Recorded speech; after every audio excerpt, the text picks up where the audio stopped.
Good afternoon everyone, সবাইকে দুপুরবেলায় এখন খেতে বসে গেছি। তো আজকে আমি কি কি খাবার খাচ্ছি দেখো, কত খাবার খাচ্ছি আজকে আমি। দেখো চলো দেখাই কি কি রান্না করেছি আজকে আমি। কত রান্না করেছি দেখতে পাচ্ছ, 2 থালা গাইজ আমি রান্না করেছি, আর 2 থালাই খাবো। চলো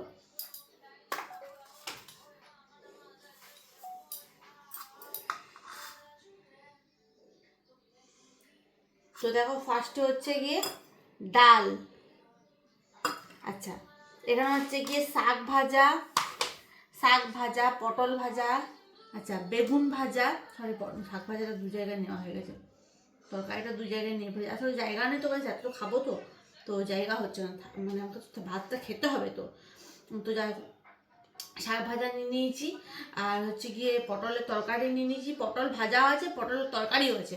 আচ্ছা 2 জায়গাতে ডাল, আমি একটা জায়গায় ডালটা ঢেলে নিই, মানে অনেকটা খাবো তো তার জন্য মানে দুটো করে নিয়ে এসেছি। আচ্ছা ডবল অমলেট, সরি অমলেট বলছি, ডবল 2টো ডিম আছে, এই দেখো 2টো ডিম খাবো আজকে আমি। আর হচ্ছে কি এই যে রান্না আমার আজকে দুপুরবেলা, আমি কিন্তু গাইস এরকম কষিয়ে খাবো, যাকে বলে জাকিয়ে খাবো। তো চলো শুরু করা যাক। কতটা রান্না দেখতে পাচ্ছ, এই দেখো, মানে এত খাবার। তোমাদের কি বিশ্বাস হচ্ছে গাইস যে আজকে আমি এত খাবার খাবো? না, এটা আমার জন্য নয় এত, এটা হচ্ছে তোমার দাদাভাই আমার ভাগ ভাগ। চলো আমি এই প্লেটটাতে তুলবো, তার জন্য রান্নাঘর থেকে ডবল বয়ে আনবো কেন, ওর জন্য আমি এটাতে নিয়ে এসেছি। কি যে বলবো, তোমরা ভেবে লিখি যে আমি হয়তো খাবো এত, কি জ্বালা। চলো এটা একটা ডিম আমি নিয়ে নিই, এই যে এটা তোমার দাদাভাই রান্না, এটা আমার ডালটা হাফ হাফ।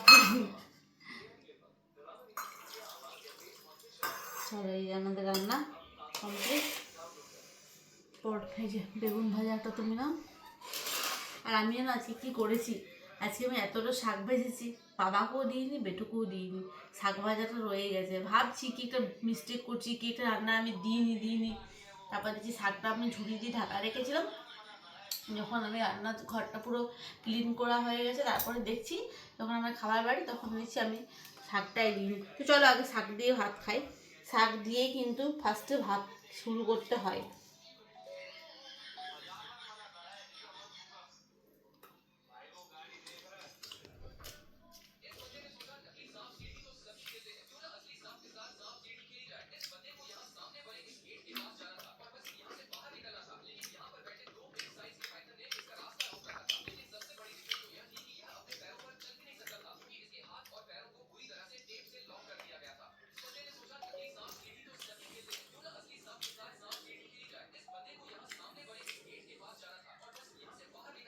চলো খাবার দাবার খাই, মেয়ে আসছে, অনেক কাজ বাকি আছে, কাজ কথা বলার সময় নেই, আর ভিডিও করার মতন আর সময় নেই আমার কাছে, প্রচুর বাঁকানো গোছানো আছে, রান্নাঘরে একটু বাঁকানো বাগিয়েছি, বাকিটা পুরোটাই বাগাতে পারবে।